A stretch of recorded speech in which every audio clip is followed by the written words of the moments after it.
Mas vós sois a geração eleita, sacerdócio real, nação santa, povo adquirido para proclamar as virtudes daquele que vos chamou das trevas para a sua maravilhosa luz. Queridos irmãos, queridas irmãs, pastores, líderes, a paz do Senhor Jesus.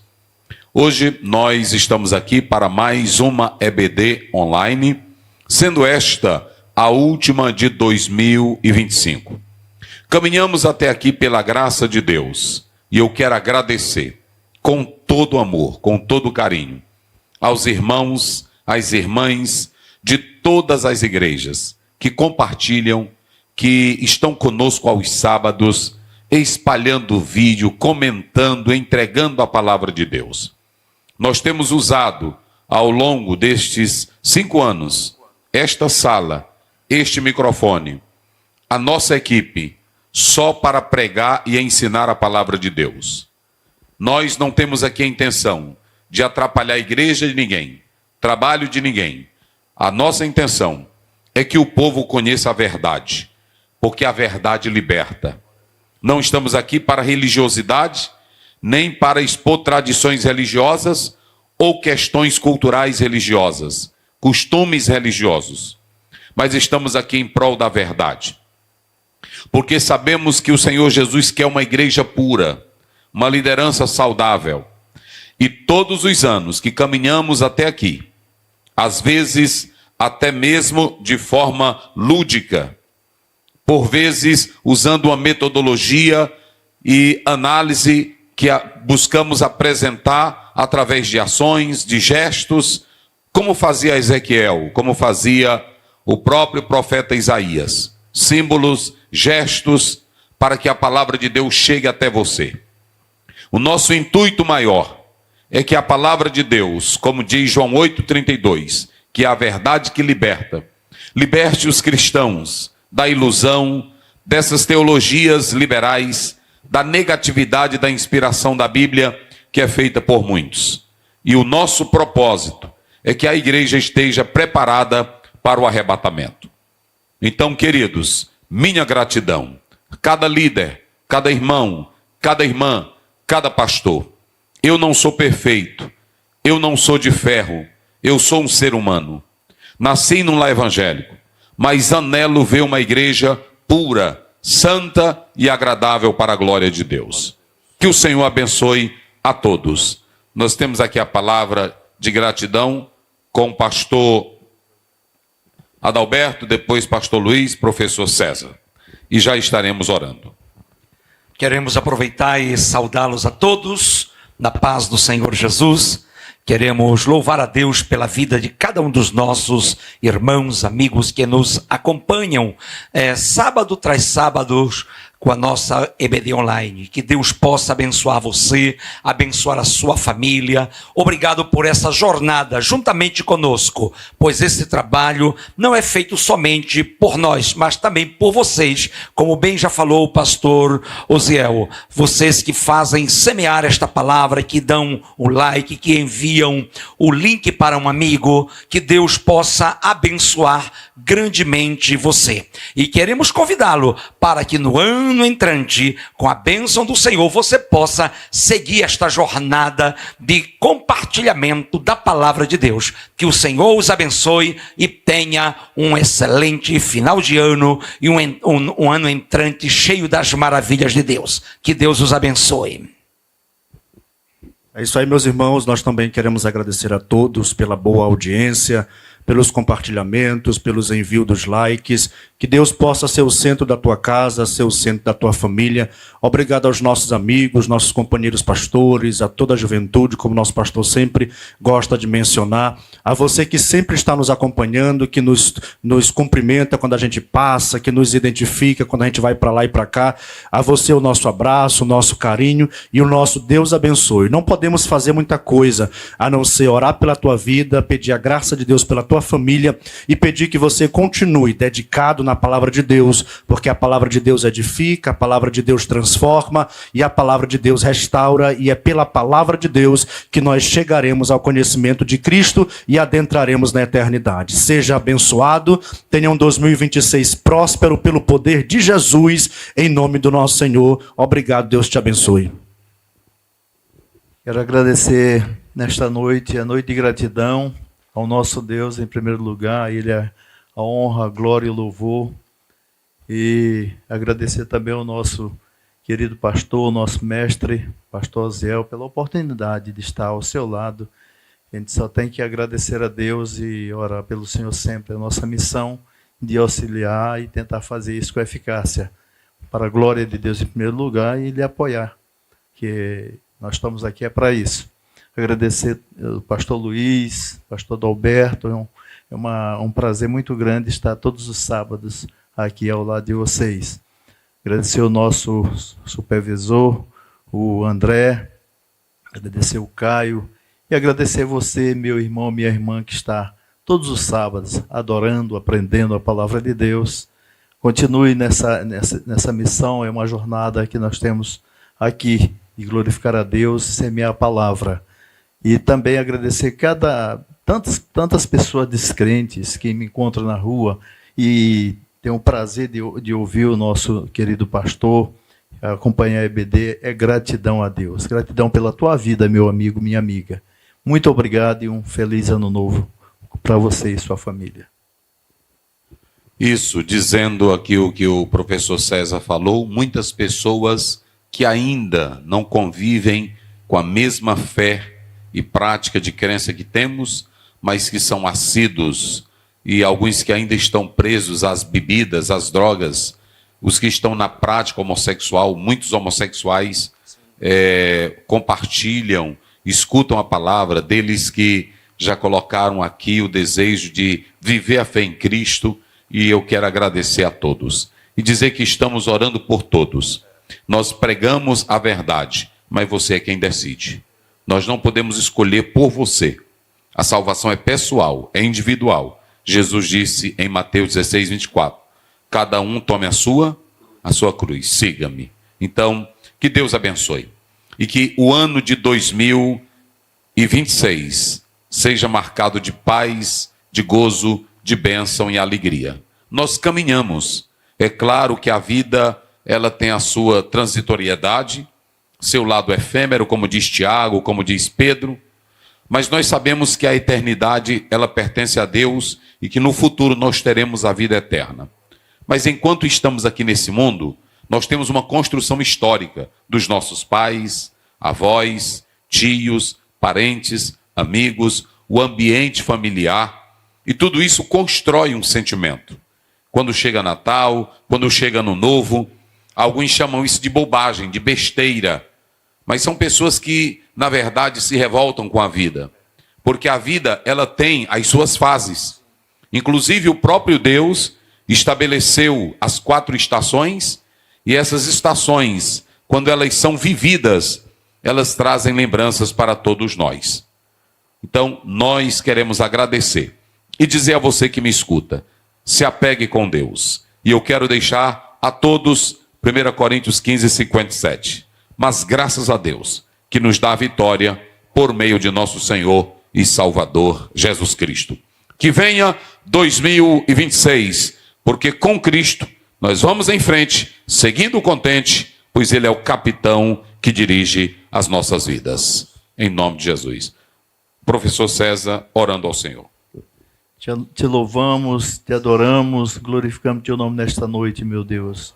Muito obrigado por tudo, por nos guardar, nos proteger, nos abençoar, nos dar saúde, meu Deus, para todos os sábados. Está aqui, glorificando o teu nome, aprendendo a tua palavra. Continue usando grandemente o Filho, professor, pastor Aziel, que o Senhor escolheu, pelo teu amor, pela tua vontade soberana, para abençoar nações. E teu filho ter cumprido com tua bênção, com teu auxílio, com tua ajuda, essa missão. Continue com ele, com sua família, ministério, igreja e projetos. Ilumine a cada dia e guarde no sangue de Jesus. Amém. Muito bem, queridos. Pastor Luiz, qual é o tema da lição? Lição de número 13. Preparando o corpo, a alma e o espírito para a eternidade. Primeiro ponto. Preservando a esperança escatológica. Subponto 1. O alvo celestial. Subponto 2. Oposições à visão celestial. Subponto 3. Inimigos da cruz de Cristo. Segundo ponto. Perigos de teologias modernas. Subponto 1. Um cristianismo secularizado. Subponto 2. Falsos discursos. Subponto 3. Prosperidade, existencialismo e engajamento cultural. Ponto de número 3. Conservando espírito, alma e corpo. Subponto 1. Prontos para o retorno de Cristo. E subponto 2. Uma santificação completa. Muito bem, a lição de hoje, ela está falando ou fazendo o fechamento geral do que estudamos do ponto 1 até o ponto 13, abordando a nossa conhecidíssima teologia antropológica. Por que chamamos de teologia antropológica? Porque nós temos a antropologia secular, a antropologia materialista, que ela não tem o viés da Bíblia. Então, a antropologia que nós apresentamos aqui é chamada de antropologia bíblica ou teológica, porque ela procura evidenciar ou mostrar o homem do ponto de vista bíblico, certo? Foi isso que nós estudamos através do pastor Silas, essas 13 lições. A última, no seu desfecho, no seu epílogo, ela procura mostrar a importância de continuarmos preservando a nossa esperança até a vinda de Cristo Jesus. Daí, nós temos que preparar corpo, alma e espírito para a vinda de Cristo e a eternidade, ok? Então, é sobre isso que nós estaremos tratando. E de relance, o ponto 1, ele fala sobre a importância da manutenção da escatologia, como é que se mantém essa escatologia, essa esperança futura. É isso que nós iremos tratar. E ele fala sobre o alvo celestial, oposições à visão celestial e os inimigos da cruz de Cristo. Neste primeiro ponto, o autor é bem categórico em mostrar que quando ressuscitamos, nós passamos a pensar nas coisas que são de cima. Colossenses 3, primeiro, Efésios 1:3 diz que nós vivemos nas regiões celestiais. Mas essa região celestial, que agora é o alvo do crente, o apóstolo São Paulo deixa isso claro em Filipenses 3, ele diz que nós temos um alvo, prosseguimos para o alvo e o nosso alvo é o céu. E nessa caminhada há oposições, a oposição que se levanta contra a visão do céu. Algumas são ferrenhas, atacando a nossa fé, como por exemplo o comunismo, crenças contrárias, como aqueles que matam missionários e perseguem os cristãos. Crises internas, como a carne e o próprio espírito em oposição, mas nós temos também as crises teológicas, que vêm de ensinos oriundos de teólogos, que também visam desvirtuar o crente da fé. Quando lemos Gálatas 5, me parece que o verso 15, veja aí se não me foge a memória, 15 ou 13, Paulo diz assim: corrieis bem, quem vos impediu de que corresse bem? Então, ele mostra que a nossa corrida para o céu, ela pode ser atrapalhada, ela pode ser poluída, ela pode ser contaminada por pessoas. É Gálatas 6, me parece, Gálatas 6, né? Deixa eu ver aqui. Então, o apóstolo São Paulo, em Gálatas, ele deixa isso bem claro para todos nós, né? Deixa eu ler aqui rapidinho, porque sempre é 4, verso 4, né? Verso 4, 15. Verso 4, verso 12. 4, 12. 4, 12 de Gálatas. Sim. Irmãos, rogo-vos que sejais como eu. 4, 12? 4, 12. Não, 4, 12. Aliás, 5, 12. Eu só errei 17, é 5, 12. Não é 17. 5, 12. Eu quereria que fossem cortados. 5, 12 aí não. 5, 12. Gálatas 5, 12. É? 5, 12? É. Então deixa eu ver aqui. É o 7. É o 7. 7. Corrieis bem. Olha, vocês corrieis bem. Quem vos impediu para que não obedeçais à verdade? Tá vendo? Então, às vezes nós temos esses inimigos. O ponto 2, perigos das teologias modernas. E nós podemos observar, vamos tratar sobre um cristianismo secularizado, falsos discursos, e a prosperidade, o existencialismo e o engajamento cultural.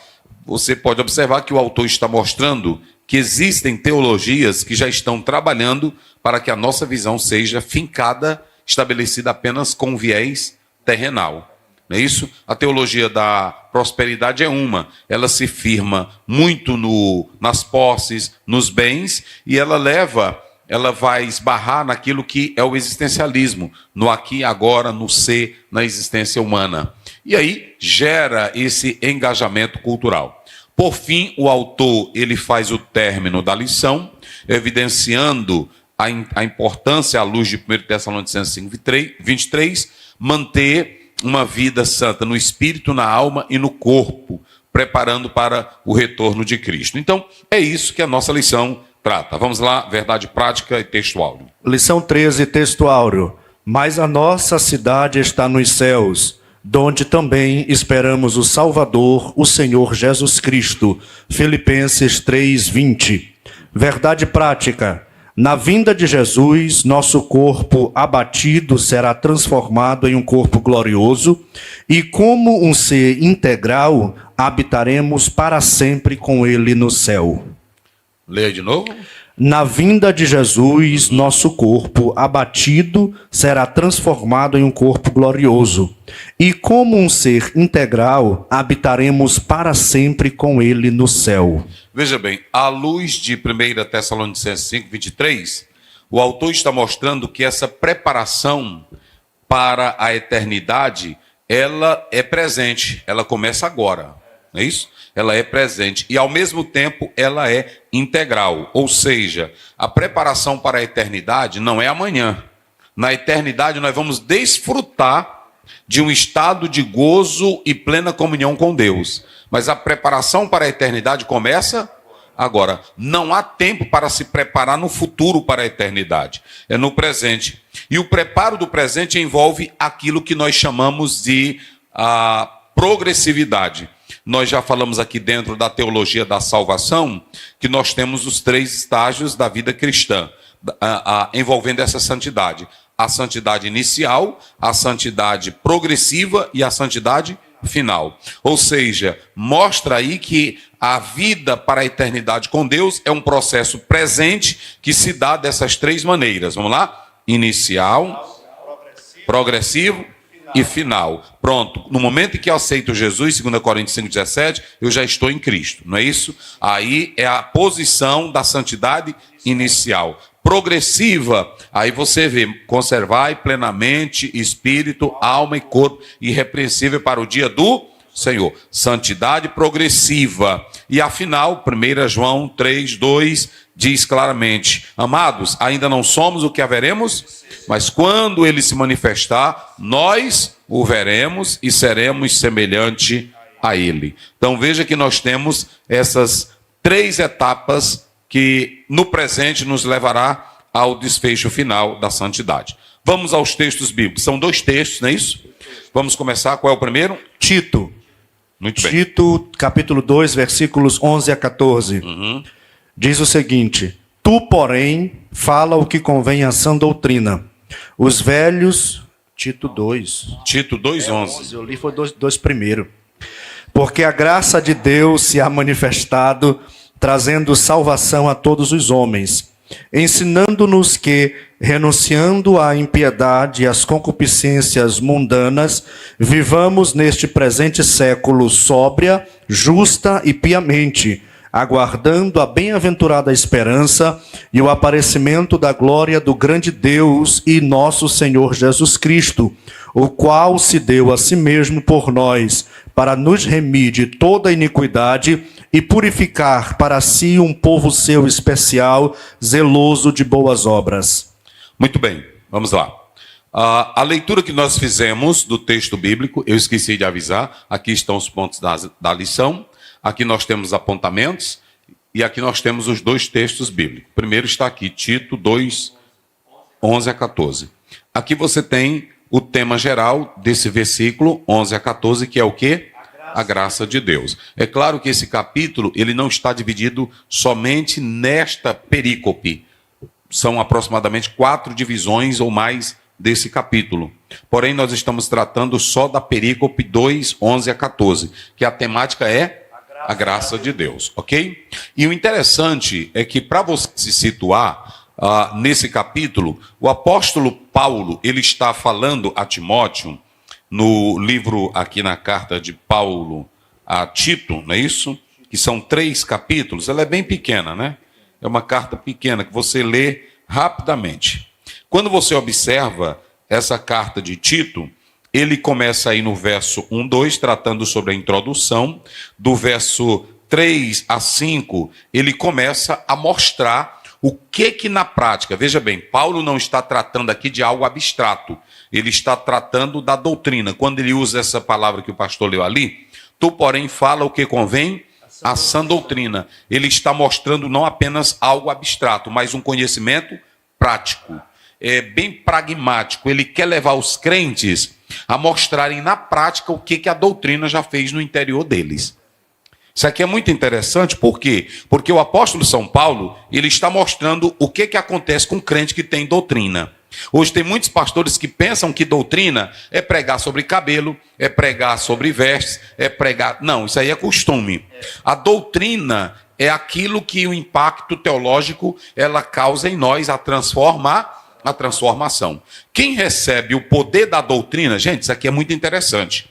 Quem recebe o poder da doutrina, que a doutrina aqui não é apenas teoria, é o efeito do evangelho, é a mensagem de Deus em nós, ela nos transforma. E a prova disso é que eu vou ter um outro comportamento. Pastor, como é que eu sei que alguém é cheio da doutrina de Deus? Vamos lá, Caio, eu estou só começando, é o último ano do mar, aqui não tem negócio de coisinha não. Eu não sou Papai Noel não. Aqui eu não, vocês pensam que eu sou Papai Noel? Eu não sou Papai Noel não, eu sou servo de Deus. É assim ou não é? E outra, não tem aqui, esse ano, você quer melhorar, eu quero, primeiro mês profético, eu não tenho mês profético não. Eu tenho Bíblia todo dia para quem quiser ser santo. Porque veja bem, Paulo diz a Timóteo, ele começa dizendo, tu porém fala o que convém, porque só quem tem doutrina tem comportamento. Só quem tem doutrina tem mudança de vida. Só quem tem doutrina tem uma vida de fé diferente. E ele prova isso, sabe como? Mostrando nos departamentos. Ele começa primeiro com os velhos, ele vai para os jovens, as mulheres e os servos. É assim? Observem bem, ele está dizendo que as mulheres ou os velhos que têm doutrina, olha o que ele diz dos velhos. Eu acho bonito. Os velhos que sejam sóbrios, graves, prudentes, sãos na fé, no amor, na paciência. Ele não quer velho ser vergonha, velho na pedofilia, velho dando em cima de mulher, velho querendo ser menino novo. Rapaz, quem tem doutrina tem caráter. É assim ou não é? Ele está mostrando aqui que um velho cheio de doutrina, aqui não é questão apenas de idade. O apóstolo São Paulo está mostrando o efeito da doutrina na vida do velho, na vida das mulheres. Ele até está dizendo que uma mulher que tem doutrina na vida, ela não fica em porta de casa falando mal da vida de ninguém. A mulher que tem doutrina, a mulher casada, ela não incentiva a filha dela a largar o marido para se casar com outro, porque tem muitas que fazem isso. A mulher cristã casada, ela ensina a filha a amar o seu marido, ela ensina isso, ela ensina as mais novas a serem boas donas de casas. Irmão, isso aqui é quem tem doutrina. Porque deixa eu dizer uma coisa para vocês. Uma mulher que não tem doutrina, ela macula aquela doutrina que ela diz que segue. Um homem velho que não tem vergonha na cara e não tem doutrina, macula o evangelho que ele diz que serve. É por isso que Paulo diz, velhos, mulheres devem ter comportamento. E olha o que ele diz, para que a doutrina... para que ensinem as mulheres novas a serem prudentes, a amarem seus maridos e amarem seus filhos. Pode ir. Exorta semelhantemente aos jovens para que sejam moderados. Em tudo. É lá no primeiro, que ele disse para a doutrina, tem lá embaixo também, mas que era no primeiro. Para que a doutrina não seja maculada. Está bem?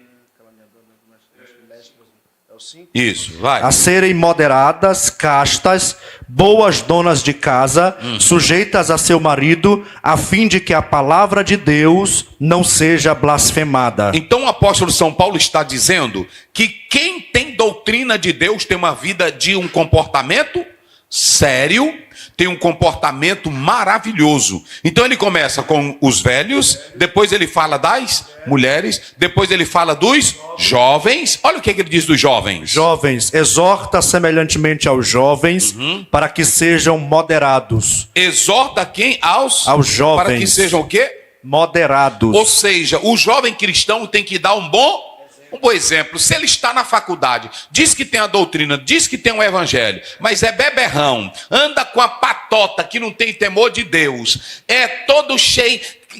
Tu tá filmando? Caio, bota pra cá. Tu tá filmando? Tá filmando? Bota pra cá. Verdade de Deus para a juventude. Você que diz que é jovem, e aí diz que, ainda diz assim, é porque esse é meu jeito, são os meus hormônios. Não bota a culpa no teu hormônio, rapaz.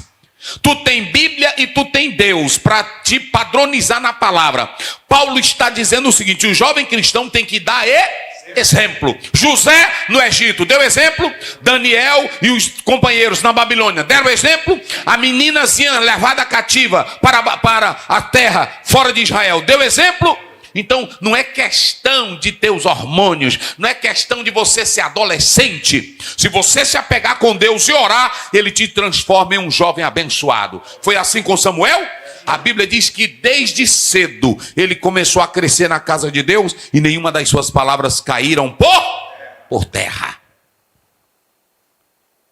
Mas jovenzinho que é crente, que quer dar uma de Dom Juan, que quer dar uma de namorador, e que fica dizendo é porque é o meu jeito, é o meu sistema, não tem temor de Deus. Paulo está dizendo aqui que o comportamento dele deve ser irrepreensível. Sim. É interessante que na versão que eu uso aqui diz Sim. que o jovem deve ser criterioso. E esse criterioso é ter uma mente sã, estar em perfeito juízo. Sim. E controlar as suas paixões. Tá vendo? Agora ele mexeu. E quando Paulo diz as paixões da mocidade, eu já preguei aqui uma vez, não já? Uma delas é esse desejo desenfreado, esse negócio do jovem cristão andar dizendo, eu não me controlo, é porque eu sou jovem, é porque tu não é crente. Porque se vocês analisarem, há um teólogo que diz, ele tem que dar um comportamento de que a fé dele não pode ser maculada. Viver irrepreensível.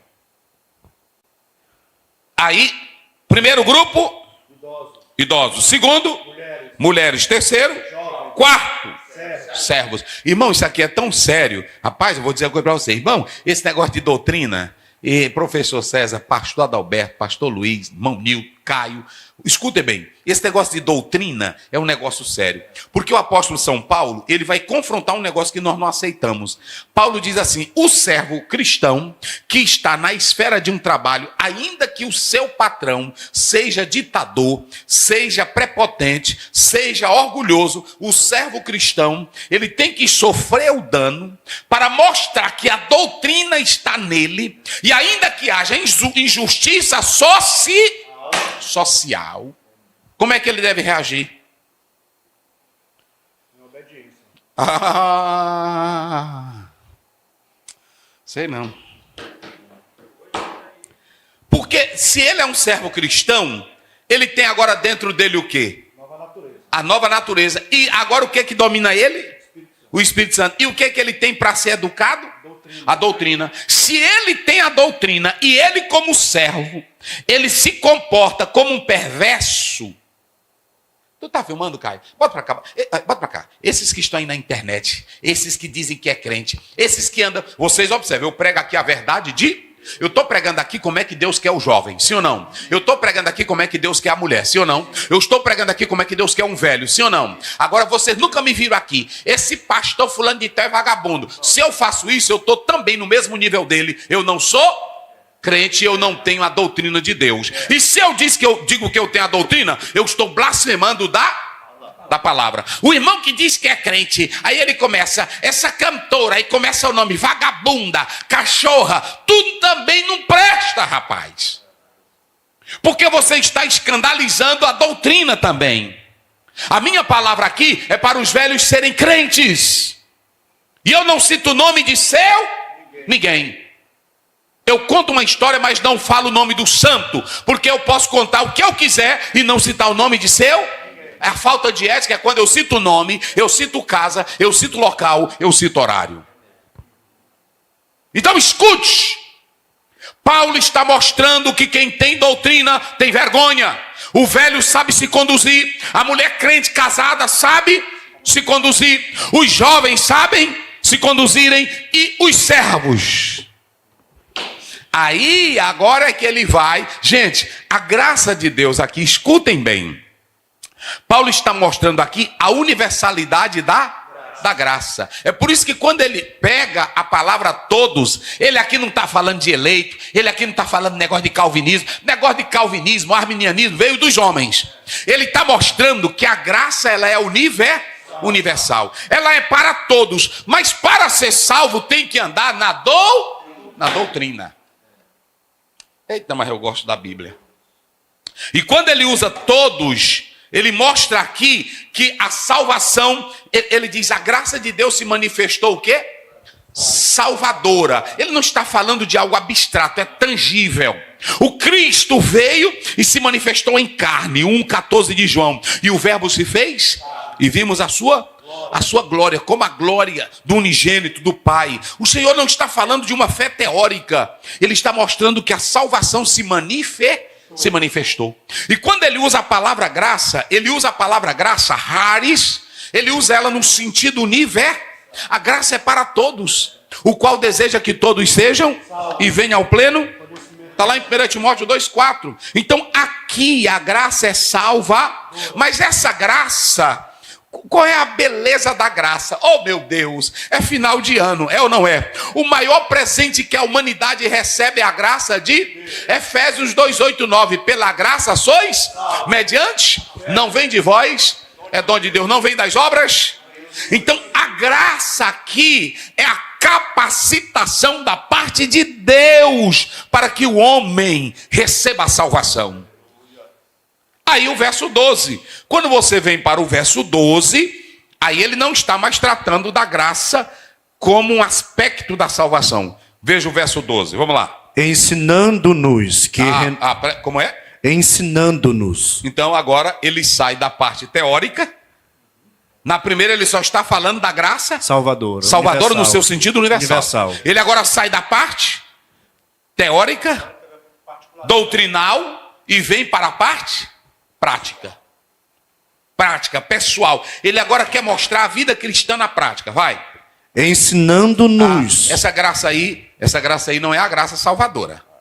Essa graça aí é o quê? A graça educadora.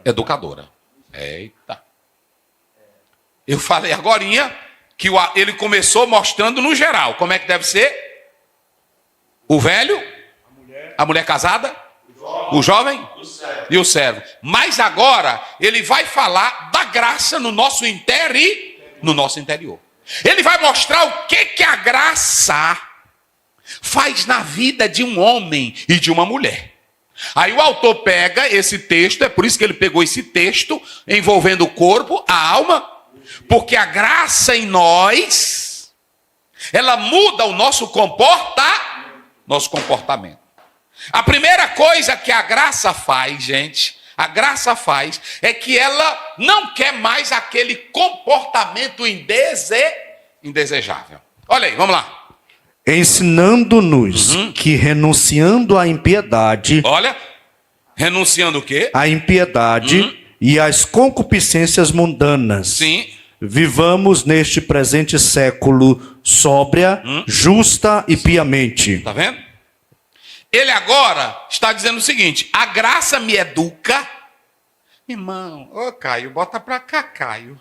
Quem está cheio da graça, eu já falei aqui, tem irmão que se zanga. Porque tem crente que diz que é uma graça, mas ele não passa de uma desgraça. Porque ele diz que tem doutrina, mas ele continua no mesmo estilo de vida de um homem moral. É assim ou não é? Então, o crente que tem a graça, ele é xingador? O crente que tem a graça tem a boca grande? O crente que tem a graça tem a língua grande? O crente que tem a graça xinga? O crente que tem a graça amaldiçoa? Olha para cá. Agora, quem recebe a graça de Deus, a ação de Deus, ele tira o comportamento em e renuncia. Ele faz uma renúncia de tudo que é obra perversa, ele não quer mais na sua vida. Quem tem a graça anda na imoralidade? Quem tem a graça anda na vergonhice? Quem tem a graça é um fanfarrão? Quem tem a graça tem a língua grande? Quem tem a graça é bom de porrada? Quem tem a graça é falador? Quem tem a graça é falso? Quem tem a graça tem comportamento safado? Eita, meu Deus, por que tu faz isso comigo? Eu queria dar mensagem de ano novo. Eu pensei comigo lá em casa, hoje eu vou fechar o ano. Eu vou fechar o ano. É como os coaches, né? Fechar o ano, né? Ano novo. Queridos, o ano novo está chegando. Eu sei que você, muitas lutas, você não conseguiu o que queria conseguir. Mas nesse ano de 2026, ele te espera, não é assim? Novos horizontes, você vai vencer. Aquela conta bancária que não cresceu em 2025, vai crescer. Vou te dar um conselho para 2026. Larga o comportamento imoral. Viva a vida na doutrina da palavra. Porque não adianta tu ganhar casa, ganhar dinheiro, ganhar fama, ganhar nome e no final perder a vida eterna. A mensagem para 2026 é: larga, lê.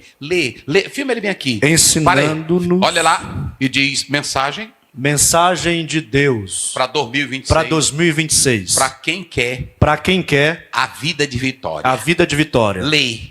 Ensinando-nos a renunciar à impiedade. Olha, a renunciar o quê? A impiedade. E às concupiscências mundanas.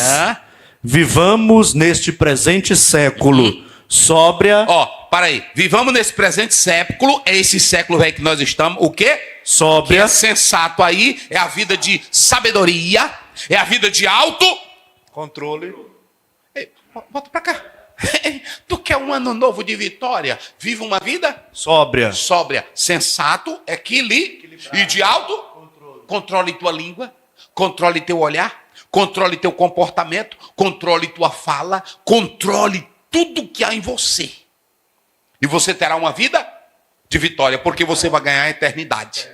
Ele está falando uma vida sensata. E aí você vê que Paulo vai fazer um equilíbrio. O equilíbrio. Qual é o equilíbrio, pastor Aziel? Ele equilibra justiça e piedade. Segue. Justiça e piedade. Vai. Sóbria, justa e piamente. Olha aí, tá vendo? Sóbria, justa e piamente. Porque piedade e justiça formam em nós o caráter de Deus.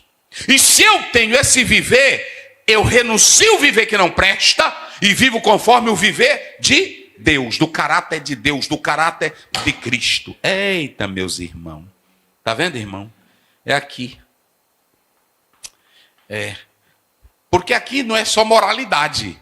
Ele junta duas coisas, piedade e o que mais? E justiça. Prossegue o 13 para mim correr. Aguardando a bem-aventurada esperança. Agora, nesse terceiro, você tem a essência da fé cristã. No primeiro verso, que é o verso de número 11, você tem a universalidade da graça. No segundo verso, que é o 12, você tem uma exortação prática. E no terceiro verso, você tem a essência da fé. Leia. Aguardando a bem-aventurada esperança e o aparecimento da glória do grande Deus e nosso Senhor Jesus Cristo. Isso. Veja bem, aqui ele está mostrando que o crente tem um comportamento diferente, uma vida moral diferente, porque ele está na expectativa. Ele tem tem aqui a essência da fé cristã. Qual é a essência da fé cristã? Jesus vai voltar. Qual é a essência da fé cristã? Aqui não é o meu reino. Qual é a essência da fé cristã? Eu peregrino neste mundo, mas eu não sou deste mundo. Aleluia. É por isso que ele está mostrando aqui a essência da fé cristã. É a expectativa do presente, no futuro, na volta de Cristo Jesus. E há uma coisa interessante nesse versículo, que ele faz duas colocações sobre Jesus. Quais são as duas? O qual se deu a si mesmo por nós. Sim. É o 13. É o 13. Grande Deus. Mas para aí. Primeiro, grande Deus. Ele faz uma colocação, a vinda do Senhor, a glória de Deus, não é isso? Glória do grande Deus e mais? nosso Senhor Jesus Cristo. A glória do grande Deus e nosso Senhor. Pronto. Ele primeiro mostra que Jesus deve ser adorado como Deus. E segundo, ele é o nosso Salvador. Ele é glorificado na sua essência, mas ele é o nosso Salvador. Eita, irmão. Então, como Salvador, ele é aquele que é acessível a toda a humanidade. Como grande Deus, é uma coisa. Agora, como Salvador, ele é acessível a toda a humanidade. Ele veio para nós, ficou pertinho de nós, é o nosso Deus Salvador. E aí você vai para o 14, que aí a gente fecha o texto, não é isso? O qual se deu a si mesmo por nós, para nos remir de toda iniquidade e purificar para si um povo seu especial, zeloso de boas obras. Aí você tem aqui agora, em quarto lugar, são 4 versículos, você tem por último a essência do evangelho. Quem se lembra dos 4 pontos dos versículos que eu li? Primeiro, a universalidade da graça. Segundo, exortação prática. Terceiro, a essência da fé cristã. E quarto, a essência do evangelho. Nessa essência do evangelho, eita, irmão, qual é a essência? Pastor Ziel, qual é a essência do evangelho? O evangelho, irmão, não tem nada a ver com o negócio de parede preta, parede branca, parede azul. O evangelho não tem nada a ver com coach. O evangelho tem a ver com a esperança da volta de Cristo. Porque o Cristo que me salvou, o Cristo que te perdoou, o Cristo que te redimiu lá na cruz do Calvário, a glória dele, a grandeza dele é a obra que ele fez na cruz. E como ele fez essa obra na cruz, qual era o propósito da obra redentora de Jesus? Purificar-nos de uma vida imoral e suja para uma vida santa para Deus. E ele diz, e preparar um povo. Ele quer um povo exclusivo. Eita, rapaz. Eita. Irmão, o Senhor não quer um povo que está na fé e está no carnaval. O Senhor não quer um povo que tem a fé nele e tem uma fé dividida. Pé na igreja e pé no mundo. O Senhor não quer uma comunidade que sirva a ele e sirva aos prazeres carnais. Ele quer uma comunidade exclusiva. Eita. E olha, lê esse versículo aí de novo. Bora. O qual se deu a si mesmo por nós, para nos remir de toda iniquidade. Primeiro, nos remir do quê? De toda iniquidade. Vai. E purificar para si um povo especial, zeloso de boas obras. Ele está dizendo que o Senhor Deus, primeiro, não apenas redimiu. Ele redimiu, mas ele quer ver um povo fervoroso, um povo de vida e um povo de ações práticas. Isso aí, um povo de ações práticas. E é essas ações que manifestem a glória de Deus.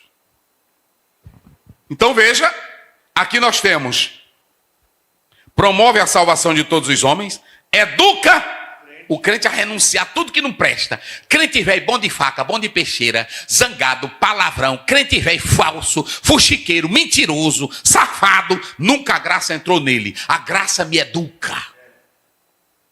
Crente saliente, quando você... Pode pra cá, vamos logo começar a dizer. Crente saliente, pastor saliente, mal educado, auxiliar velho mal educado, porteiro mal educado. Tem um bocado de porteiro que é mal educado. Eu quero parabenizar os porteiros sinceros e crentes, mas tem uns que são mal educados ou não são? Tem auxiliar mal educado. Crente que é mal educado, a graça nunca entrou nele. Aí vem a presença redentora de Cristo. Quem tem a presença de Cristo é chamado para uma viva esperança e ele aguarda a volta de Cristo. Mas ele tem ações práticas. A igreja que vai para o céu não é uma igreja fria, não é uma igreja morta, é fervorosa. É fervorosa na fé, é fervorosa nas ações e é fervorosa na santidade. Pronto, acabou. Agora nós vamos lá para Pedro. Fechou aqui. Agora deixa eu dizer uma coisa para vocês. Antes de ir para Pedro, vocês vão ver a diferença. Por que o autor usou os dois textos? Vamos lá para Pedro agora. Vamos lá para Pedro. Corre. 1 Pedro 1, 13 a 16. Isso.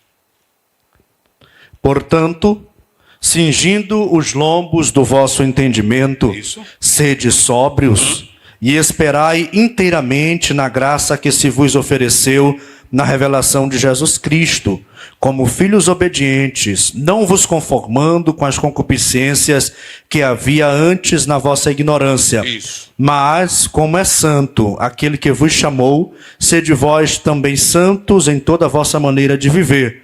Porquanto escrito está, sede santos, porque eu sou santo.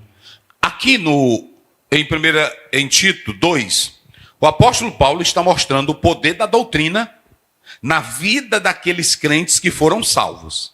Ele está mostrando que a doutrina nos dá um comportamento diferente que faz com que a gente nunca viva como mundano. Mas em 1 Pedro, aqui a questão já é diferente. Os crentes estão sendo perseguidos. E ele escreve aos dispersos. Quando ele usa a palavra eleitos, ele está mostrando aqueles que pela ação divina foram salvos mediante a graça. E que agora vive uma fé que está sendo provada. E essa fé, ela está sendo provada, mas ele começa dizendo que quem aguentar tranquilo, o fogo que está vindo é para destruir a fé. O que é que o fogo faz com a fé? Purifica ela e ela fica mais pura, mais forte. Ela fica como ouro agradável. Então veja, lá ele está tratando do crente que usa o corpo com a doutrina para a glória de... Mas aqui é o próprio crente provado na sua fé. Aí ele começa mostrando que quem tem a viva esperança em Cristo pode ter Covid, pode ter morte, pode ter câncer, pode ter doença, pode ter crise, pode perder a casa, pode perder tudo, mas ninguém arranca a viva esperança. Eita, rapaz, é coisa gostosa, não é assim? Aí, ele agora está mostrando que essa viva esperança, ela pode me levar a situações conflitantes, que vai depender de mim em manter a minha santidade. Deu para entender agora? Porque tem crises que podem me levar a pecar, que podem me levar a um comportamento negativo. Aí o autor pega o texto, e ele citou aí, quantos versículos? Dá 3, 4 também? 4 versículos também. Vamos lá, o primeiro versículo, 13. Portanto, cingindo os lombos do vosso entendimento, sede sóbrios e esperai inteiramente na graça que se vos ofereceu na revelação de Jesus Cristo. Muito bem. A primeira coisa que nós vamos observar aqui, eu vou correr bem rápido agora, ele está mostrando que como a pessoa recebeu a revelação de Jesus Cristo e agora entende qual é a sua maior esperança, deve ter uma postura. Isso aqui é lindo, gente. Uma postura mental apropriada. Uma postura mental apropriada. Por que ele está dizendo isso? Porque se eu recebi o evangelho, eu sou chamado a andar em santidade. E a primeira coisa que acontece é que eu vou ter uma postura mental. Isso aqui é lindo. Sóbria. Olha o verso, leia. Portanto, cingindo os lombos do vosso entendimento. Aqui ele está usando uma linguagem militar, uma linguagem trivial da pessoa em Israel que usava o quê? Uma roupa longa, um vestido longo. E para ele correr, para ele se agilizar, o que ele fazia? Ele cingia, colocava o cinto. Aqui Paulo, aliás Pedro, não está tratando de cingir a roupa, mas de cingir a mente. Ele está mostrando que diante das tentações, das provações, o crente tem que ter controle mental. E é o que muitos não têm hoje. Tem crente que na hora que vem a crise, cadê Deus? Ele começa a dizer, eu contribuo tanto, eu ajudo tanto, e agora, cadê o Senhor? Não tem controle? Quando a casa pega fogo, ele diz, cadê o Senhor? Quando o filho está doente, meu Deus, cadê tu que não vê? Não tem controle? Pedro está dizendo, a santidade só presta se você souber aguentar as tentações. Pronto, Jó teve controle mental. Perdeu a família, perdeu os bens, perdeu os amigos, perdeu a amizade, perdeu o prestígio, perdeu o título, perdeu tudo, mas ele teve um controle mental. Se ajoelhou, se jogou na terra e ele adorou e disse, bendito seja o Senhor. Ele me deu, ele também tomou. Amaldiçoa teu Deus e morre. Não, se eu recebi o bem, eu também recebo o mal. Controle mental, eu sei, 19:25, eu sei que meu Redentor, controle mental. Paulo preso, abandonado, controle mental, me traga os livros, 2 Timóteo 4.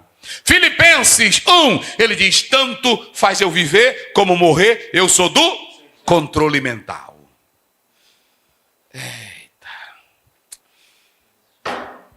Aí tem uma coisa interessante.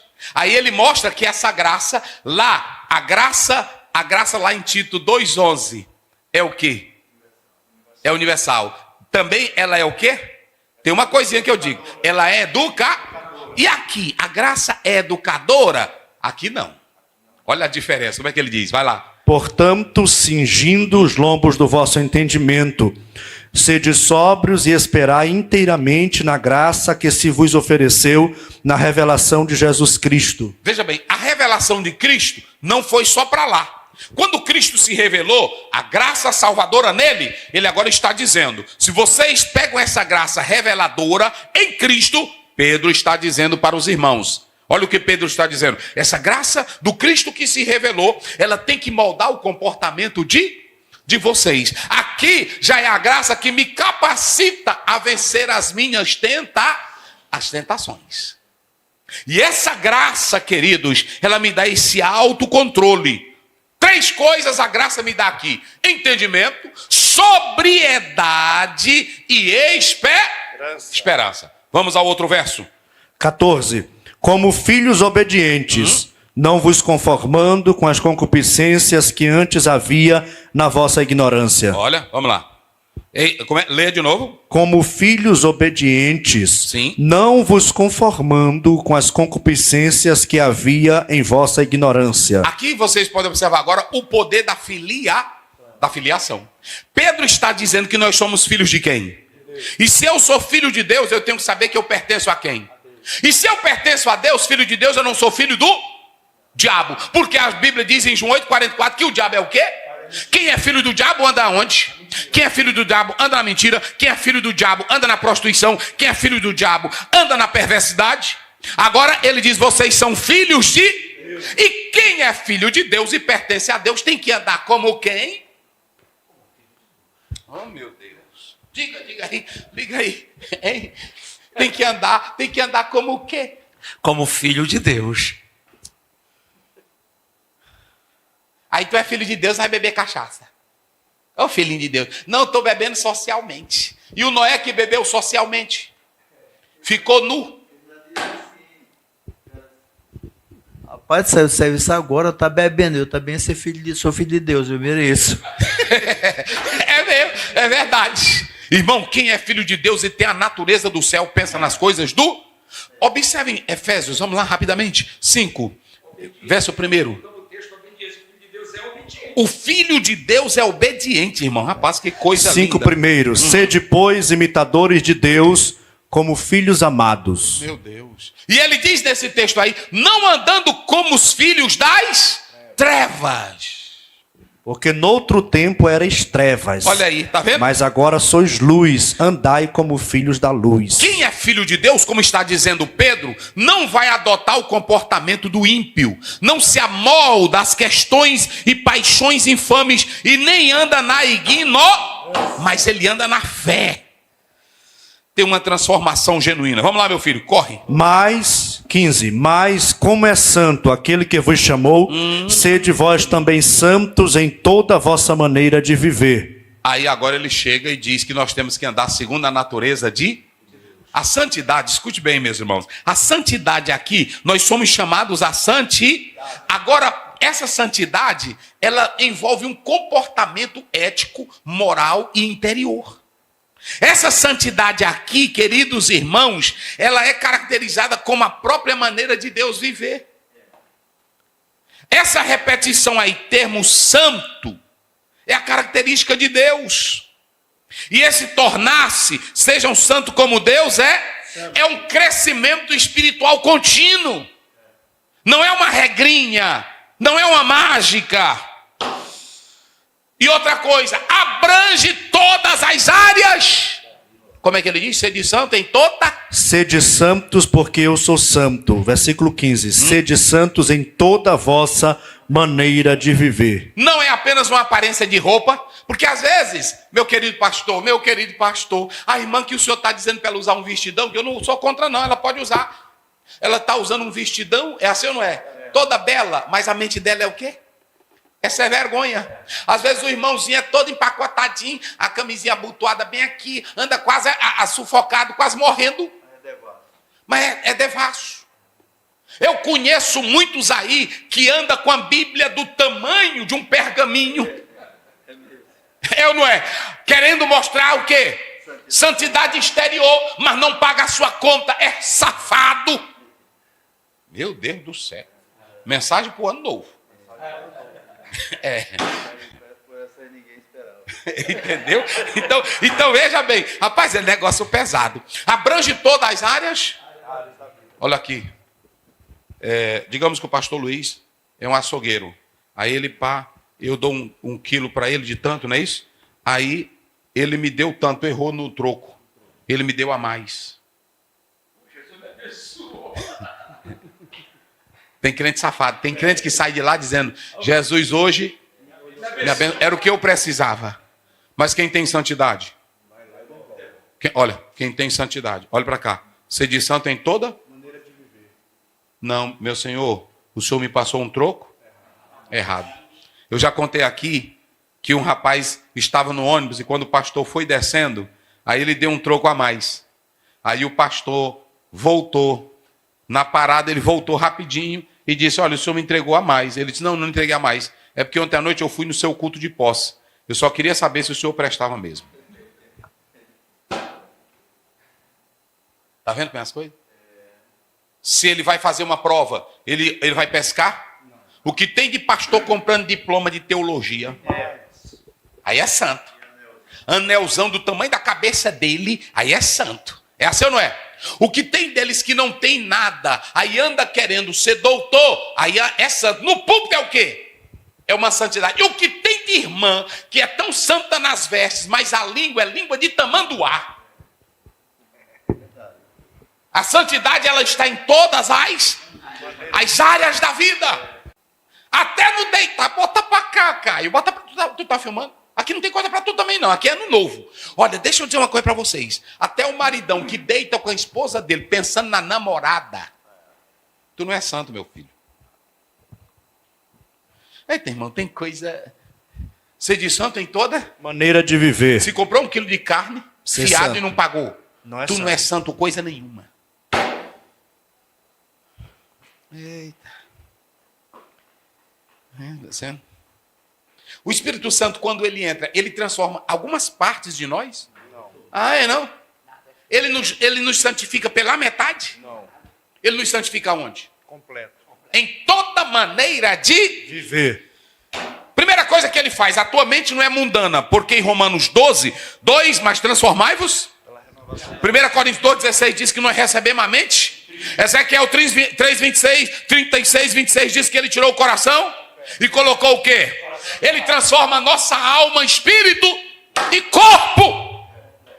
O nosso corpo, como está em 1 Coríntios 6,19, agora passa a ser templo de quem? E o nosso espírito humano foi renovado e somos agora guiados por qual espírito?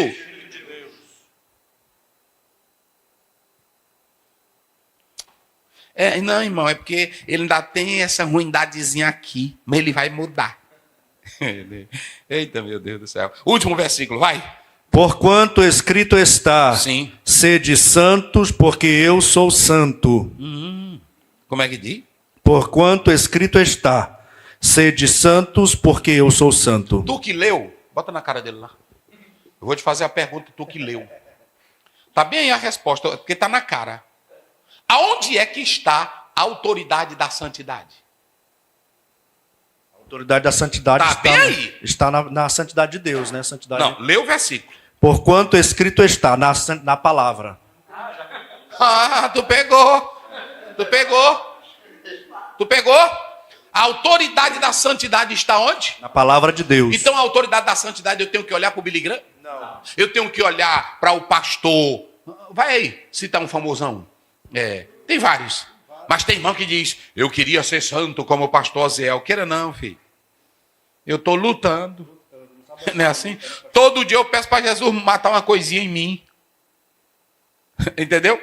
Agora, Pedro foi inteligente. Pedro disse assim, sejam santos como eu? Não. Como a Escritura diz que tem que ser santo. Ele... A Escritura traz um padrão de santidade de Deus e logo diz, este é o modelo. Fala. Hein? As Escrituras mostram o padrão. Peraí. Teve muitos homens santos na história. Teve. Abraão foi santo? Foi. Mas mentiu? Mentiu. Moisés foi santo? Foi. Teve raiva? Teve. Tratou a mulher mal? Sim. Pronto, vamos lá. Jacó foi santo?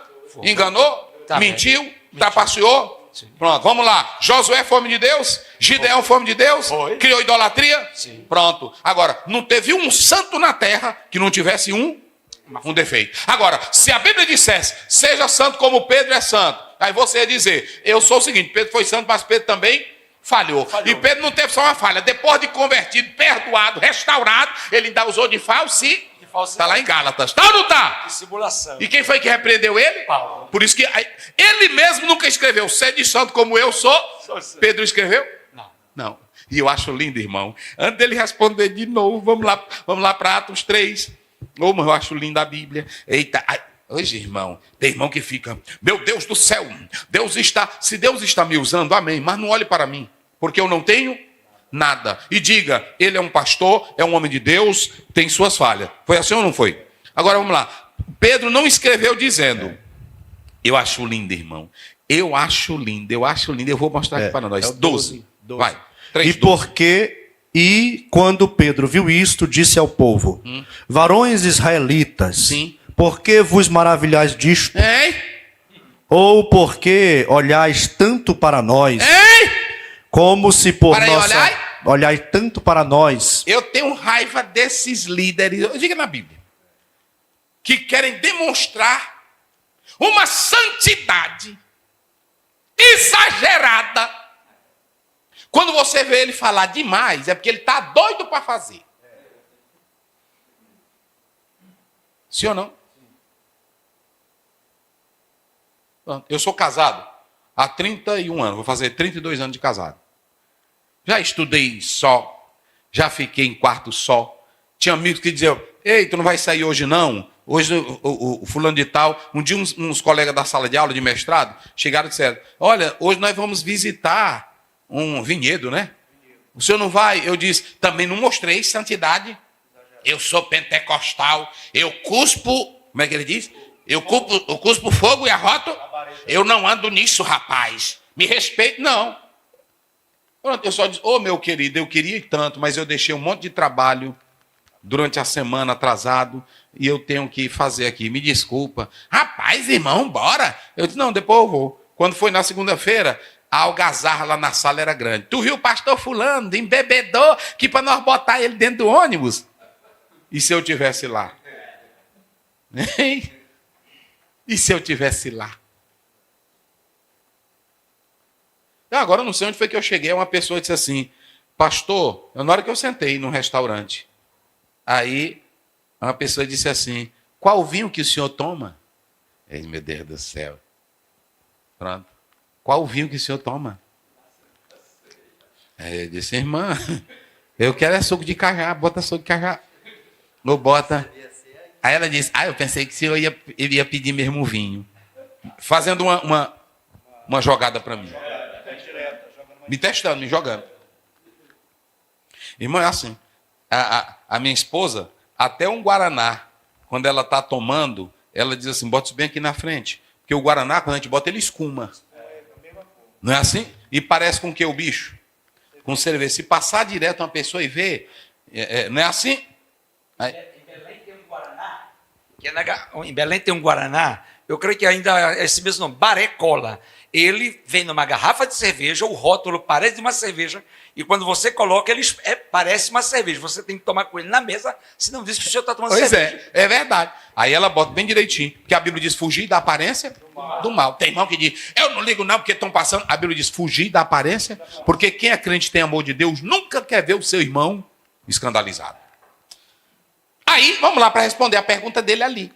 Aí, quando o pessoal olhou para Pedro, olha aí, olhe para nós. Por que maravilhais tanto disto, ou por que olhais tanto para nós? Por que vocês estão olhando para nós? Irmão, nenhum... Caio, tu tá filmando, Caio? Nenhum pregador hoje, olha para cá, nenhum pregador da atualidade diz isso aqui que Pedro disse.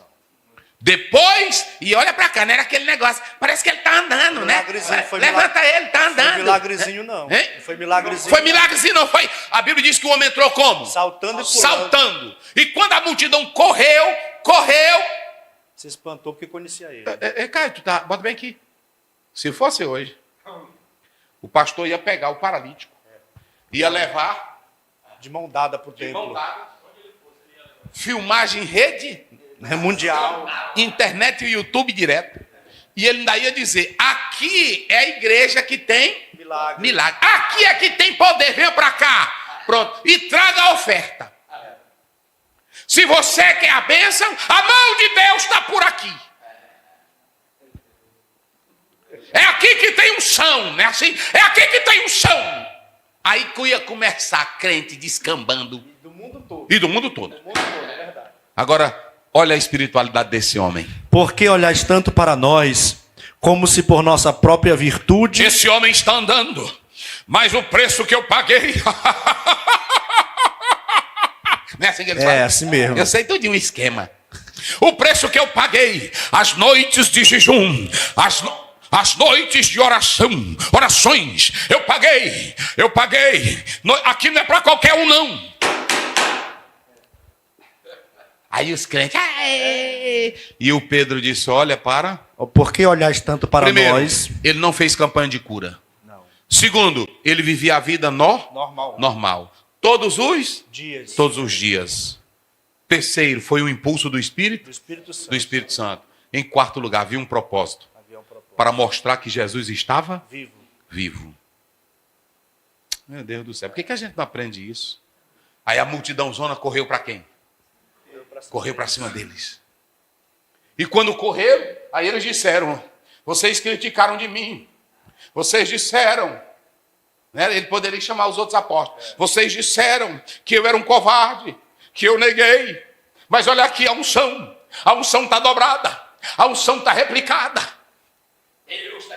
Deus está me exaltando. Eu fui muito humilhado. Falaram mal de mim. Eu fiquei só naquela noite. Foi assim? Olhem para nós. Vai. Como se por nossa própria virtude ou santidade fizéssemos este homem andar. Como se por nossa Própria virtude e o que mais? Nossa santidade. E nossa santidade fizesse esse homem Andar. Não, senhores. Não, senhor. Olha, Pedro não usou Antropocentrismo. o antropocentrismo religioso, nem individualista. Pedro olhou e disse: não foi a nossa santidade e nem a nossa virtude que esse homem está andando. Ele não tinha glória para si, ele não exaltava a si. Se fosse outro. Um dia desse o irmão disse assim: pastor Aziel, nós queremos que o senhor bote a sua cara na frente das igrejas. Eu disse, irmão, o que tu quer com minha cara preta? Não, bote a sua foto e da irmã Aderian. Aí eu fiquei pensando, eu disse, primeiro, eu não morri pela igreja. É assim ou não é? Segundo, a igreja não é minha. É assim ou não é? E terceiro, eu não faço nada na igreja. Quem é que faz? Deixa mesmo o nomezinho. A Assembleia? Que aqui é dele. Mas sabe por que eles colocam? Porque as pessoas veem o nome e dizem, eu vou para ali que lá o pastor fulano. No dia que esse pastor morre, esse crente não tem identidade, não vive o programa da fé, não vive a Bíblia, ele vive atrás de homens. Lê, termine. O Deus de Abraão, O Deus de Abraão, de Isaac e de O Deus Jacó, de Isaac e de Jacó, o Deus de nossos pais, o Deus de nossos pais, glorificou seu filho Jesus, a glória aqui é para Jesus. a quem vós entregastes e perante a face de Pilato negastes. Pronto. O que o senhor estava dizendo? Eu estava mencionando que o versículo 16, porque está escrito, sede santo, pois eu, Senhor, sou santo. Então, o padrão de santidade não é os homens da antiguidade. Não. O padrão a Bíblia nos mostra o padrão de santidade de Deus e, porém, nós devemos nos guiar por esse padrão de santidade trazido pelas Escrituras. Rapaz, ele disse uma coisa aí, então veja bem, mas por que a maioria dos crentes toda hora estão trazendo uma nova ideia de santidade? Se quase a maior, 2000 anos atrás, o Pedro já fez o quê? Ele já disse assim, como está escrito. Aí quando você vai lá para Levítico, corre lá ligeirinho, Levítico 19:2, corre. Rapaz, eu vou dar aquela Bíblia para ele a irmã até ofereceu para ele, rapaz, recebe a Bíblia da irmã. 19:2. Vai, 19:2. Fala a toda a congregação dos filhos de Israel e dize-lhes: no tempo de Moisés. O que ele disse? Santos sereis, porque eu, o Senhor vosso Deus, sou santo. Então Pedro replicou o quê? Pedro estava citando o quê? E qual era a ideia nova agora que Pedro trazia? Aí os crentes hoje andam atrás de novas ideias de santidade. Você sabe qual é o problema, irmão? É que ninguém quer Bíblia, irmão. O problema é esse. É um bocado de gente atrás de novidade de santidade. Mas a Bíblia não tem ideias novas. A Bíblia, ela está aqui. Se você quiser, ela é isso aqui. Tudo que precisamos está aí. Tudo que precisamos está aqui. Então, Pedro tem alguma ideia nova? Pedro chegou, olha, se vocês a partir de agora quiserem ser santo, amarre o cabelo como uma flor. Ele disse, os homens que quiserem ser santo, não usem calção, não durmam de cueca. Foi assim? Ele só disse assim, está escrito. Eita. Está escrito. Porque Pedro sabia que o que tem autoridade? 2 Timóteo 3,16, toda é o quê? Divinamente inspirada. Onde é que está a autoridade da nossa santidade? Eu pergunto aos senhores, um crente que se rende isso aqui, ele vai ser santo? Um crente que se rende isso aqui, ele deixa de fofoca? Um crente que se rende isso aqui, ele deixa de imoralidade? Um crente que se rende aqui, o casamento dele é blindado? Um crente que se rende isso aqui, a mente dele fica pura? Santidade é isso aqui. A santidade está aqui no que está escrito. Eita, meu Deus. E outra coisa, deixa eu dizer uma coisa. A santidade não é aquele irmão que fica, eu ando assim e eu não uso isso aqui porque eu não vou para o céu. Não, santidade é questão de identidade, é ser ligado em Deus. E quem anda ligado em Deus não quer o que é imoral na sua vida. Não é assim? Eita, coisa boa. Fechamos? Então deixa eu dizer uma coisa para vocês. A primeira coisa que eu coloco aqui, qual é a primeira coisa que eu coloco lá? O que a antropologia bíblica tem e o que a antropologia científica e cultural não tem. Primeiro, a antropologia bíblica, ela tem 4 coisas. Ela mostra que o homem foi criado por Deus. Mostra que o homem caiu no pecado. Mas mostra que o homem é redimido em Cristo. E mostra que quem é redimido vai para a eternidade. Rapaz, eu resumo bem direitinho. E rapidinho. A antropologia bíblica, ela tem o homem no viés bíblico. O homem foi feito por Deus, criado a imagem e semelhança de Deus. Mas ele caiu no pecado. Mas Deus redimiu, restaurou. E Deus Vai levar para o céu. É só isso. É. Pronto. Livro de física tem isso? Tem não. Livro de história tem isso? Livro da antropologia cultural tem isso? Tem não. Pronto. Aí quando você pega o homem em 3 níveis, quando você pega Gênesis 2:7, o homem, olha, Gênesis 2:7, e Deus soprou nas suas? E o homem se tornou o quê? Alma vivente. Aí você tem o corpo, o homem soprou, aonde? No corpo. E o homem recebe o quê? A alma, não é isso? E da alma ele recebe o quê? O espírito, que é o quê? O fôlego de vida. Por exemplo, a biologia tem isso? A cultura, a antropologia cultural tem isso? A antropologia científica tem isso? A biologia, ela analisa o homem biologicamente. A cultura, ela olha para a linguagem e o comportamento. Ela observa o homem no ser social e psicológico. É assim ou não é? Mas tem coisas que ela nunca fala. Ela nunca diz que o homem é a imagem. Ela nunca diz que o homem pecou. Ela nunca diz que o homem precisa de redenção. Ela nunca diz que o homem precisa da vida.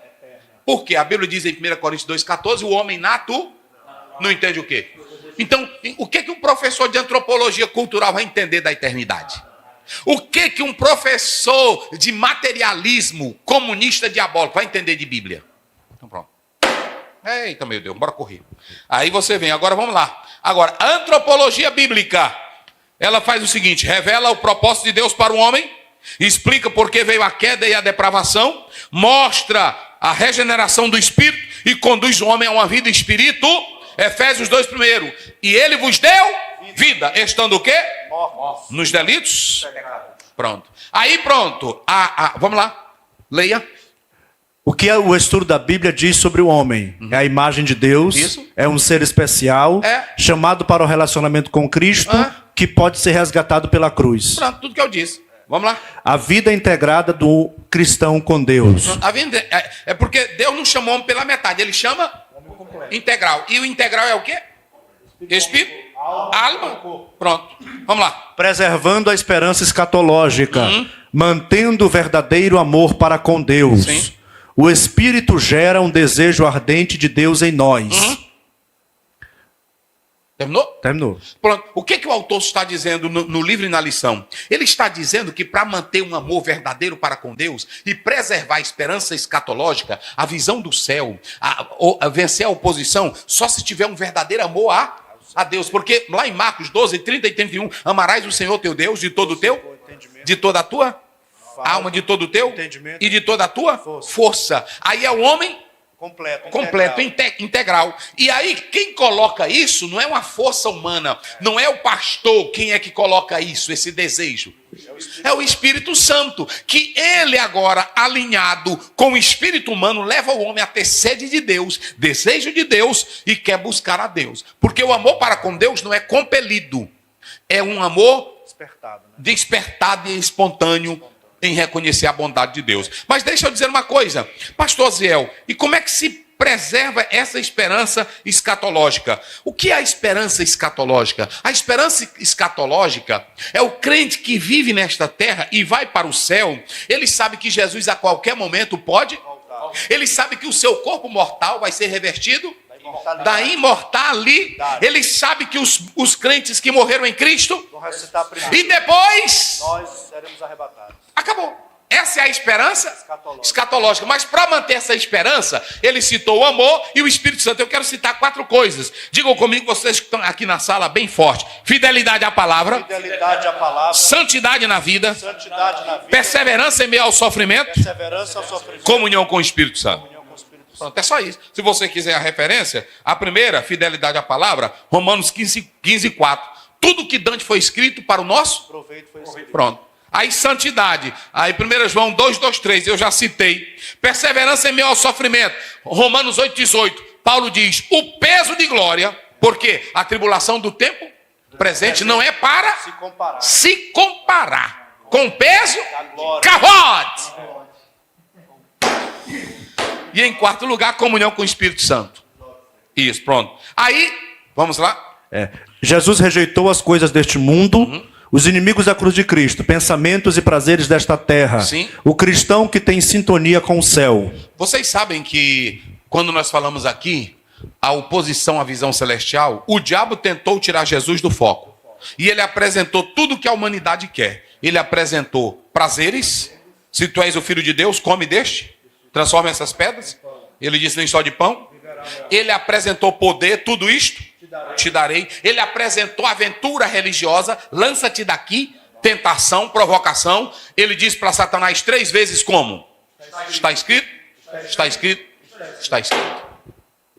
Perigos de teologias modernas. Aí preste bem atenção. Porque eu pergunto aos senhores, comer é pecado? Beber é pecado? Vender é pecado? Negociar é pecado? Nos dias de Noé, faziam isso? Mas eu pergunto, onde é que está o pecado nisso?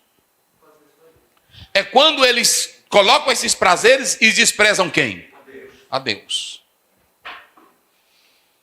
Então, pensamentos e prazeres podem tornar-se instrumentos contra a nossa fé. Pronto, vamos lá. Perigos de teologias modernas. Sim. Características dos últimos dias. Menor fervor espiritual, Sim. aumento das questões temporais e falta de interesse pelas coisas celestiais. Pode ir. O mal de uma visão secular da fé. Rejeita... Aí já é o segundo, né? Pronto. Veja bem, quando nós falamos sobre os perigos, eu falei aqui a secularização da fé. O que é a secularização da fé? A Bíblia diz o Deus deste século. Vocês sabiam que no secularismo cristão, eles não atacam a doutrina. Eles não atacam de modo direto. Mas eles suavizam e eles vão aos poucos roubando a essência. Vou dar um exemplo aqui. Não, a Bíblia é o seguinte, nós cremos na Bíblia, só que ela não é ela é a palavra de Deus. Ela só contém. Ela só contém. Eles vão diluindo a palavra. Pronto. Eles vão diluindo, tirando a autoridade da palavra. Por exemplo, não, é o seguinte, essas leituras da Bíblia, elas são importantes. Elas são símbolos. Olha. Hein? Elas são símbolos. Olha, esses milagres, nós podemos analisar que as cosmoganias, como por exemplo, da Grécia, a Bíblia tem também a sua utilidade. Em especial, Jesus como ser moralista, social. E aí o besta do crente pensa que ele está fazendo o quê? Falando bem da Bíblia. Pronto, ele está tirando o que dela? O poder dela. A autoridade dela, diluindo ela. Não é assim? Não, é o seguinte, essas leituras, eu acho lindo.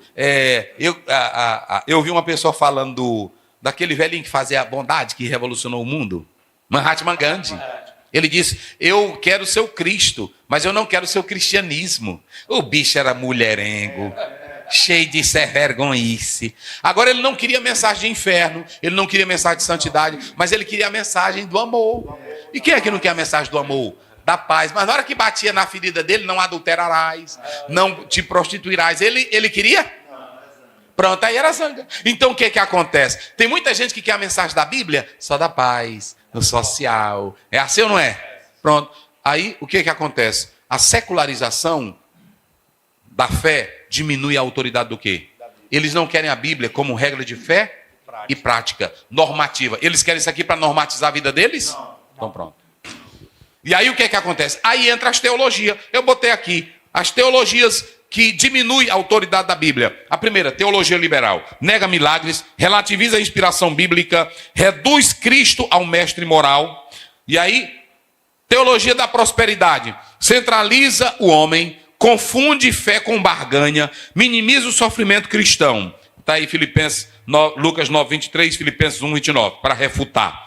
Teologia relativista, pós-moderna, nega a verdade absoluta, submete a Bíblia à cultura, dilui as doutrinas fundamentais. Refutação, João 14, 6, Judas 1, 3. Teologia da libertação, reduz o evangelho à política, substitui redenção por revolução e enfatiza a luta de classe. Refutar ela, João 18, 36, Romanos 1, 16. Vamos lá. O mal de uma visão secular da fé. Rejeita a estrutura religiosa, torna a fé individualista, sem comunhão, busca engajamento de pautas sociais, políticas, econômicas, ideológicas e possui apenas interesse humano. Aí, vai. A igreja não deve servir a teologia pública nem o secularismo da fé, Isso. e sim crer no poder de curas, maravilhas, línguas estranhas. Irmão, nós continuamos, para quem quiser, nós continuamos dizendo que Jesus salva, que Jesus cura, que Jesus... Pronto. E Marcos 16, 17, no Novo Testamento todinho, Jesus fez maravilha. E a Bíblia diz em Romanos 15, 19, por onde Paulo andava, e não tem limite para dizer que cessou. Quem crê fará as obras que eu faço. Pronto, vai. Falsos discursos, a marca da verdadeira igreja. A pregação acompanhada de curas e maravilhas e milagres. É porque é o seguinte, não, os dons cessaram, nós entendemos que a Bíblia... Esse discursozinho acabou, irmão. Nós temos que ter um discurso que o evangelho é poder de Deus. O nosso discurso é que Jesus Cristo transforma, liberta da droga, liberta do pecado, implanta uma nova natureza, salva, liberta. Esse é o discurso pentecostal. Tá aí, vamos lá. Perigo da atualidade. Paulo diz o seguinte, quando eu fui ter convosco, eu não fui... sublimidade de palavra. Eu não fui querendo enganar vocês como qualquer filósofo. Eu fui na demonstração do quê? De espírito e de poder. Tornarem-se vazios do poder espiritual. Tem muita gente que tem um bocado de discurso, não é isso? Tiago 1:22 diz, não sejam apenas ouvintes, mas praticantes. Tem irmão, tem igreja, irmão, que a pessoa vai, a palavra está aí, o milagre, só lendo um sermãozinho. É assim, não é? Free. Lê aquilo ali e não crê no que está. Ele tem só o quê? Só um sermão, só um discurso. Ele só tem discurso. A Bíblia chama o pregador de profeta. A Bíblia chama o pregador de um homem de fé. E é assim que nós temos que ser. Cuidados que o pentecostalismo clássico deve tomar. Isso. Visões teológicas modernas que afastam o crente da vida de fé Isso. comunitária e de poder. Tá vendo? Preservando a marca. Pregação, oração, operações de maravilhas. Isso, pronto. Porque hoje é o seguinte, tem muitos pregadores pentecostais também que estão ficando vazio, velho. E ele agora é só querendo adotar a posição reformada. É assim ou não é? É, pronto. Free. Rapaz, a igreja quer te ver. É tu pregando o evangelho que é poder? É expulsando o demônio? É orando pelos? Pregando o evangelho que Jesus Cristo é o mesmo ontem, hoje ele cura, salva e batiza. Nós cremos no poder das escrituras, sim ou não? Nós cremos na palavra de Deus, sim ou não? Sim. E outra, não se ilude só com reformado, não. Lutero tinha coisa boa, mas tinha um ódio de judeu que não prestava para nada. E era uma briga com fulano, briga de teologia, briga de poder. Irmão, nós temos que ficar com quem? Jesus. Com a Bíblia, pronto. Conciliando doutrina e teologia com a vida de prática, fé e de poder. Conciliando? Doutrina e teologia. Convida? Com a vida prática, de fé e de poder. Não adianta só falar em poder, só falar em milagre e não ter o quê? A doutrina. Foi isso que nós falamos. Se não tiver esse equilíbrio, aí as coisas chafurdam. Pronto? Prosperidade, existencialismo e engajamento cultural. Doutrinas erradas. Vai. Teologia da prosperidade gera uma visão apenas existencialista. A cosmovisão cristã é inspirada no viés reformado. Tem fundamentos teológicos diferentes do pentecostalismo, firmado na escatologia calvinista. Olha, a cosmovisão cristã é um termo que, na verdade, vem aí do século XVIII, já no XIX, né?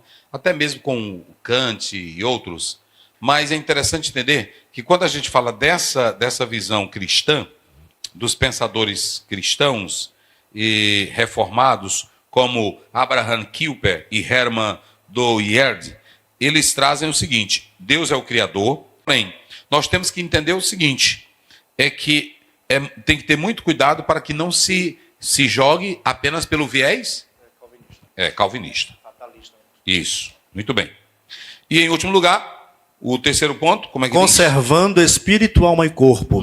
A santificação ligada ao propósito da eternidade. Pronto. E aí, se vocês analisarem, a resposta está aí no texto que nós falamos. Para conservar plenamente o corpo, a alma e o espírito, nós temos que seguir esses dois textos. Manter a doutrina para ter um comportamento adequado e andar em santidade. Mesmo em meio à prova, as atitudes, eu tenho que manter o quê? A minha mente sã. Sobriedade.